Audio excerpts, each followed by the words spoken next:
Hello बच्चों, good morning. My name is Sonu Kumar Maurya.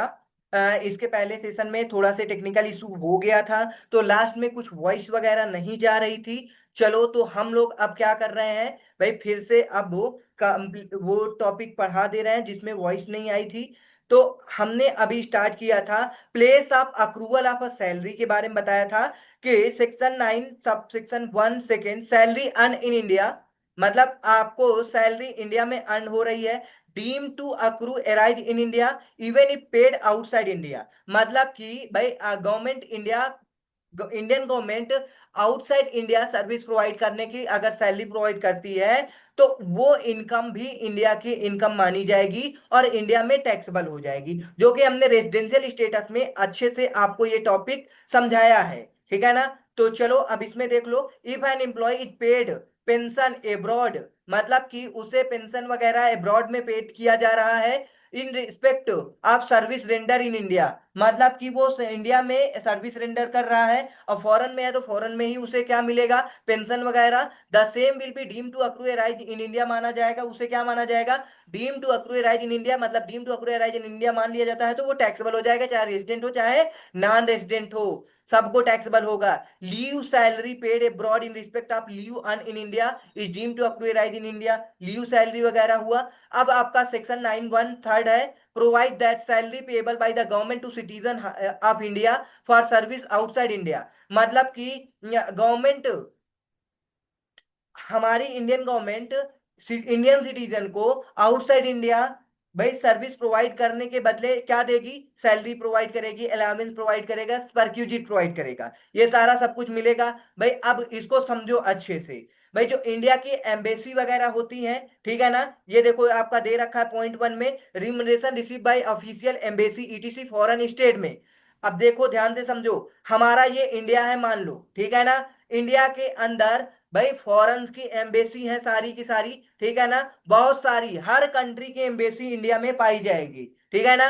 और foreign में इंडिया की एम्बेसी पाई जाएगी, क्यों? अगर फॉरेन से इंडिया में कोई आ रहा है तो भाई हम सबसे पहले प्रॉपर वेरिफिकेशन करेंगे, हमारे देश कोई भी पर्सन जा रहा है तो वो किस पर्पज के जा रहा है, उसका प्रॉपर वीजा पासपोर्ट सब कुछ चेक करके तभी बनाया जाएगा, जब वो प्रॉपर तरीके से क्या हो भाई, मतलब किस पर्पज से जा रहा है, किसके पास जा रहा है, ये क्लैरिफाई हो रहा है अच्छे से, किसी भी प्रकार से उस पर डाउट नहीं है, तभी उसे क्या मिलेगा, पासपोर्ट मिलेगा, वीजा मिलेगा, ठीक है ना, तभी इंडिया में कोई कदम रख सकता है, अदरवाइज कोई नहीं आ सकता है इंडिया में लीगल तरीके से, ठीक है ना। तो एम्बेसी का ये काम होता है। अब एम्बेसी में इंडियन गवर्नमेंट एम्प्लॉय काम करेगा, ठीक है ना, क्योंकि भाई अगर फॉरेन के एम्प्लॉय काम करेंगे तो फॉरेनर क्या करेंगे भाई, किसी को भी भेज देंगे इंडिया में, जाओ बम लगाओ, ये करो, सब कुछ करो, तबाह करके आओ। तो ऐसे लोगों को रोकने के लिए एम्बेसी में गवर्नमेंट एम्प्लॉय को लगाया जाता है प्रॉपर वेरिफिकेशन के लिए, ठीक है ना। इसीलिए आप देखे देखते होगे टेररिस्ट वगैरह जो आते हैं किस तरीके से आते हैं, छुप छुप कर आते हैं किसी तरह, ठीक है ना, भेद बदल करके। तो इनको सबको कम करने के लिए एम्बेसी बनाई जाती है। ऐसे ही इंडिया के अंदर फॉरेन, हर एक फॉरेन कंट्री की एम्बेसी है। सपोज अगर आपको यूएस जाना है, भाई आपको और अदर कंट्री जाना है, तो हर एक कंट्री की एम्बेसी इंडिया में है, ठीक है ना। पंजाब जाना है, अलग अलग, पंजाब जाना है, सॉरी, ठीक है। तो ध्यान से सुनो, इफ एन एम्प्लॉय, तो यहां तक हो गया समझ में, मतलब फॉरेन कंट्री जाना है तो यहाँ पे उन एम्बेसी से जा करके पासपोर्ट वगैरह आपको बनवाना पड़ेगा।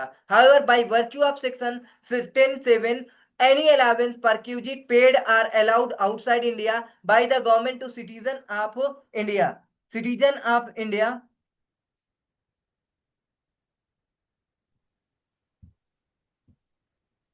चलो, जैसे कि ये आपका दे रखा है, क्या दे रखा है भाई, any allowance or perquisite paid allowed outside India by the government to citizen of India rendering services outside India will be fully exempt, मतलब आपका गवर्नमेंट इंप्लॉय कोई है, वो आउटसाइड सर्विस दे रहा है तो एग्जाम्प्ट रहेगा, उसको जो भी अलाउंस परक्यूजिट मिलेगा। Okay, individual assessee who are not citizen of India. अब भाई फॉरेन का बंदा इंडिया में तो भी तो आके सर्विस करेगा अपने एम्बेसी में, ठीक है ना, उसको भी ये सारी चीजें एग्जम्प्ट रहेंगे। First point, रिमरेशन receive by official of embassies, मतलब कि आपके फॉरेन स्टेट में एम्बेसी है हमारी, ठीक है ना, अब वहां हमारे एम्प्लॉय काम करते हैं, तो अब उनको गवर्नमेंट क्या देगी, जो भी सैलरी अलाउंस वगैरह, ये प्रॉपर क्या रहेगा, एग्जम्प्ट रहेगा। ठीक है, उसके लिए कंडीशन क्या है, remuneration received by our corresponding government official or member of the staff resident in foreign country for similar purpose should be exempt. Second है आपका, the above mention member staff should be subject to respective countries represented should not be engage any business, मतलब कि वो employ आपका जो है foreign में जो एम्बेसी में वर्क करने गया है, वो किसी भी बिजनेस में क्या एंगेज नहीं होना चाहिए, और वो इंडिया का सिटीजन होना चाहिए। ये दो कंडीशन है, तो उसको क्या है, एग्जम्प्ट रहेगा अलावेंस परक्यूजिट वगैरह। आगे देखो second point, रिमरेशन receive for service render in India, अब मतलब कि फॉरेन की एम्बेसी इंडिया में है, ठीक है ना, तो फॉरेन के एम्प्लॉय रहेंगे, तो अब वो उनको भी अगर सर्विस वगैरह प्रोवाइड करने का जो भी क्या मिलेगा, सैलरी अलाउंस वगैरह, वो क्या रहेगा, एग्जम्प्ट रहेगा। सेम टू सेम उनके लिए कंडीशन क्या है, the foreign enterprise is not engage in any business और ट्रेड इन इंडिया, वो किसी बिजनेस और ट्रेड में एंगेज नहीं होने चाहिए, ठीक है ना, वो जिस काम के लिए आए हैं वही काम करें। The employ stay in India does not exceed 90 day during the previous year, और वो 90 दिन से ज्यादा इंडिया में, मतलब भाई प्रीवियस ईयर में नहीं होने चाहिए। चलो, सेकेंड हो गया। सी पॉइंट है, क्या कह रहा है, the remuneration is not liable to be deducted from the employed income chargeable to tax under the act, मतलब कह रहा है the remuneration is not liable to deducted from the employed income chargeable to tax under the act, ठीक है, तो उस इसमें क्या है, अगर भाई वो एक्सीड कर जाता है 90 डेज में, तो वो क्या होगा, डिडक्शन के लिए लाइबल नहीं होगा। से थर्ड में क्या दे रखा है, फोर्थ में देखो, अगर आपको बोर लग रहा है भाई कि ये सारा थ्योरी चल रहा है सर, आप इसमें प्रैक्टिकल नहीं कराएंगे क्या, तो ये थ्योरी पोर्शन आप पूरा रीड कर सकते हो, ठीक है ना, इसके बाद आपके प्रैक्टिकल स्टार्ट हो जाएंगे। प्रैक्टिकल में आपका क्या रहेगा, जब ऊपर के कंसेप्ट आते रहेंगे तो प्रैक्टिकल हो जाएगा, ठीक है ना। चलो, तो आज कुछ करा देते हैं भाई, सेकंड थर्ड पॉइंट क्या बचा है, salary receive by non citizen non resident for service rendered in connection with the employment foreignship. अब क्या है, फॉरेनशिप, भाई ठीक है ना, फॉरेनशिप में क्या है, अगर हमारा कोई भी non citizen non resident services rendered in connection with the employment foreignship, salary income receive by or due to the non-citizen of India who is also non-citizen for service rendered in connection with the employment of foreign ship is exempt where he total stay in India does not exceed 90 days during the year। तो अब इस case में भाई दो condition, non citizen non resident है, और foreign ship में वो क्या कर रहा है भाई, एम्प्लॉयमेंट है, तो उस केस में अगर जो भी उसे रिसीव्ड होगा, तो वो क्या रहेगा, सैलरी वगैरह एग्जम्प्ट रहेगा। उसके केस में इस टोटल स्टे 90 डेज इंडिया में नहीं होना चाहिए। फोर्थ पॉइंट है, remuneration receive by the foreign government employ during the their stay in India for the specified training. अब एक क्या है, फॉरेन गवर्नमेंट एम्प्लॉय को इंडिया में क्या रिसीव्ड हो रही है, भाई रिम्यूनरेशन रिसीव्ड हो रही है किसी ट्रेनिंग के लिए, ठीक है ना, their stay in India specified training, तो उस केस में क्या होगा, भाई देखो एग्जम्प्ट रहेगा। Any remuneration receive by the employee foreign government from their respective government during their stay in India is exempt for tax, ठीक है ना, if such remuneration is received in connection with their training in establishment or office or in any undertaking owned by the government. अब भाई वो training कौन करा रहा है, एनी गवर्नमेंट करा रही है, any company wholly owned by the central government, मतलब कोई कंपनी जो कि होल ओन्ड कौन कर रहा है, सेंट्रल गवर्नमेंट। तो थर्ड पॉइंट है any company which is subsidiary of a government company. कहने का सिंपल मतलब है कोई भी गवर्नमेंट कंपनी है वो इंडिया के अंदर कोई ट्रेनिंग वगैरह प्रोवाइड करा करके उनको क्या दे रही है, रिमरेशन प्रोवाइड कर रही है, तो वो इंडिया में एग्जम्प्ट रहेगा। ठीक है ना। एनी स्टैट्यूटरी कॉर्पोरेशन, इन सारे वर्ड से आपको क्या पता चल रहा है, आपको गवर्नमेंट प्रोवाइड करे। ठीक है ना। गवर्नमेंट क्या प्रोवाइड करे, remuneration received by employ for foreign government from their respective government during their stay in India is exempt from tax if such remuneration is received in connection with their training in any establishment of office of any undertaking। Okay. चलो अब आपका section 15 आता है जिसमें basic charges के बारे में बताएगा। अगर आपके ये तीन कंडीशन फुलफिल हो जाता है तो आपकी इनकम कहाँ टैक्सेबल हो जाएगी, इनकम अंडर द हेड आपकी सैलरी में, इनकम हेड सैलरी, तो कहां टैक्सेबल हो जाएगी, इनकम अंडर हेड सैलरी। ये तीन कंडीशन। Section 15 deals with the basis of charges under the head salary. Salary chargeable to tax either on due basis, किस बेसिस पे हमने बताया था, ड्यू बेसिस या receipt basis, whichever is earlier. अभी ऊपर ही हमने जैसे स्टार्ट किया था ये आपको बताया था, आपकी सैलरी कैसे टैक्सेबल होगी, ड्यू बेसिस पे या फिर आपकी रिसिप्ट बेसिस पे, which ever is earlier. Suppose आपको जनवरी की इनकम कब रिसीव्ड हो जा रही है, अ, भाई जनवरी की इनकम आपको दिसंबर में रिसीव्ड हो रही है, तो भाई आपको रिसिप्ट पहले हुआ, ड्यू बाद में होगा, तो रिसिप्ट के अकॉर्डिंग आपको दिसंबर में टैक्सेबल हो जाएगा। ठीक है ना। अब सपोज आपको क्या होता है, सैलरी आपको रिसीव नहीं होती जनवरी की, कब रिसीव होती है, फरवरी में, मतलब ड्यू हो गई जनवरी में, रिसीव हो रही है फरवरी में, तो कब टैक्सेबल हो गया, जनवरी में, क्योंकि ड्यू हो गया। मतलब गवर्नमेंट ऐसा चार्जिंग सेक्शन बनाती है कि ना इधर का ना उधर के, अगर आपने एडवांस लिया तब भी टैक्सेबल, अगर आपको सैलरी नहीं मिली तब भी टैक्सेबल हो जाएगा। ओके। सेकेंड कंडीशन क्या कहता है, डोर ओपन कर। Second condition, however where any salary paid in advance, अगर आपको कोई सैलरी क्या मिल रही है, एडवांस में रिसीव हो रही है, is assessed in the year of payment, it can be subsequently brought to India to tax.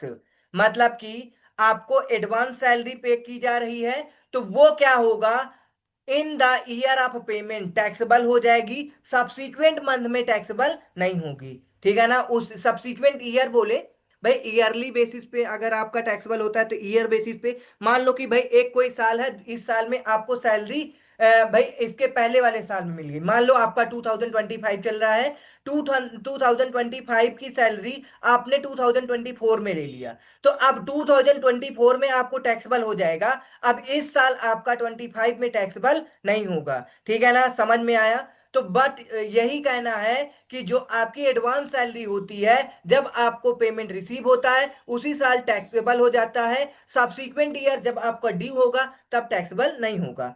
Third point है, if the salary paid in arrear, arrear salary मतलब आल आपकी ड्यू हो चुकी है, अब बाद में आपको सैलरी पे की जा रही है, जानते हो ड्यू बेसिस पे आपको क्या कर दिया गया होगा, टैक्सेबल, तो अब जिस साल आपको रिसीव्ड होगी अगेन टैक्स नहीं लगेगा। समझ में आया। ड्यू बेसिस वाला कंसेप्ट अगर आपको क्लियर है, due and receipt basis. Suppose देखो एग्जांपल ले लेते हैं, आपका एक ईयर दे रखा है 25, एक ईयर दे रखा है 24। ठीक है ना, 25 24, अब आपने क्या किया, ईयर 25 की सैलरी ईयर 25 में रिसीव्ड कर लिया, मतलब कि आपका ड्यू कब होगा 25 में और रिसीव कब हो रहा है 24 में, तो मतलब आपका जो इनमें से लोअर होगा, 25 लोअर है या 24, तो 24 ये लोअर है, तो इसी साल आपको क्या हो जाएगी, टैक्सेबल हो जाएगी। ठीक है ना। चलो इसी को बोल सकते हैं एडवांस में आपने सैलरी लिया है, एडवांस में सैलरी लिया है तो अब दोबारा जब आपका ड्यू होगा तो टैक्सेबल नहीं होगा। इसी से तीनों कंसेप्ट क्लियर हो जाते हैं भाई। ये देखो तीनों जो आपको कंडीशन दे रखे हैं केवल इसी से है, आपको रिसिप्ट एंड ड्यू बेसिस में आपका विचेवर इज अर्लियर टैक्सेबल होगा। ठीक है ना।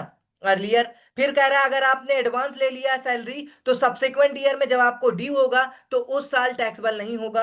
अब कह रहा है आपको सैलरी जिस साल नहीं मिली है तो उस साल आपका ड्यू हो चुका है, उस साल टैक्सेबल हो जाएगा, जब बाद में सैलरी रिसीव होगी उस साल टैक्सेबल नहीं होगा। ठीक है ना, वही चीज है। ये एग्जाम्पल दे रखा है आपका, एग्जाम्पल एक दो, इन दोनों को अगर आप कर लोगे तो ऊपर के जो कंडीशन है समझ में आ जाएगा अच्छे से। चलो एग्जाम्पल करवा अब एग्जाम्पल होमवर्क में है, कर लेना। ठीक है ना, होमवर्क, होमवर्क। आगे एडवांस सैलरी देखो क्या कह रहा है। Advance salary taxable when received, हमने बता ही दिया है एडवांस सैलरी जब आपको रिसीव्ड होगी तब टैक्सेबल होगी, ड्यू होने पे टैक्सेबल नहीं होगी। ये देखो विच एवर इज अर्लियर, हमने अभी कंसेप्ट ऊपर पढ़ाया, salary received or due whichever is earlier, जब सैलरी पहले रिसीव हो जा रही है एडवांस में तो आपको रिसिप्ट के बेसिस पे पहले ही टैक्सेबल हो जाएगी। इट में also happen that when advance salary is included and charged in a particular previous year, the rate of tax at which the employee is assessed any may be higher than the normal rate of tax to which he would have been assessed. Section 69 provides relief. These tax of cases the concept relief under section इतना exam वो explained in the later unit। आगे चलो, advance salary and advance against salary, कह रहा है difference between advance salary, advance against salary. देखो भाई इसमें क्या है, एडवांस सैलरी क्या होता है कि loan is different from salary, बिल्कुल सिंपल सी बात है। इंप्लॉय करता है, लोन लेता है एम्प्लॉयर से, तो उस केस में आपका भाई क्या होगा, भाई वो सैलरी तो है नहीं, whichever is payable in certain specific installment the loan amount can not be brought to tax, जो आप लोन लोगे तो वो तो टैक्सेबल होगा नहीं। ठीक है ना, अगर आपने एडवांस सैलरी लिया है तो वो टैक्सेबल हो जाएगा। ठीक है ना, चलो आगे। अब अरियर्स मतलब कि आपका भाई क्या होगा, मान लो कि आपका 2024 का 2024 की सैलरी क्या हो गई है, ड्यू हो गई, अब आपको मिलनी चाहिए, लेकिन एम्प्लॉयर क्या कर रहा है, इस साल की आपको सैलरी नहीं दे रहा है, अरियर है।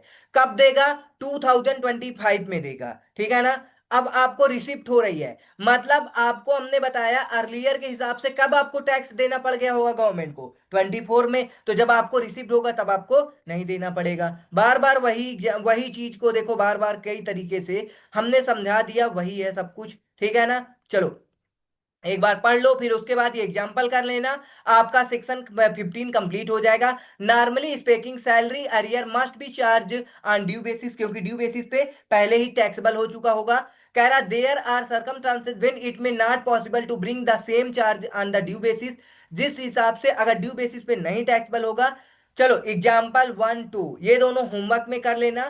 ठीक है ना, आपका सेक्शन क्या हुआ, 15 कंप्लीट हो गया है। ठीक है, सेक्शन 15 के बाद अब हम लोग पढ़ेंगे सेक्शन 17 के बारे में। सेक्शन 17 से पहले हम पढ़ा देंगे आपको सेक्शन 16, जो कि डिडक्शन है। क्या है आपको, डिडक्शन, डिडक्शन के बारे में पहले पढ़ा देंगे। चलो डिडक्शन पढ़ लो पहले, आज ही की क्लास में आपको कितने डिडक्शन हमने पढ़ाए थे, 3 डिडक्शन। ठीक है ना, डिडक्शन आपको पहला डिडक्शन स्टैंडर्ड डिडक्शन, दूसरा डिडक्शन हमने क्या बताया आपको, बताओ दूसरा डिडक्शन आपका क्या बताए थे, आपका दूसरा डिडक्शन बताए थे इंटरटेनमेंट। फिर थर्ड डिडक्शन आपको बताए थे प्रोफेशनल टैक्स से रिलेटेड। ठीक है, तो ये कंसेप्ट हमने बता ही दिया है ऑलमोस्ट। आपको क्या करना है, इसको घर पे रीड कर लेना है, एक बार फिर से रिवाइज करा देते हैं डिडक्शन को, इसे क्या करिएगा घर पे रीड कर लेना। ठीक, चलो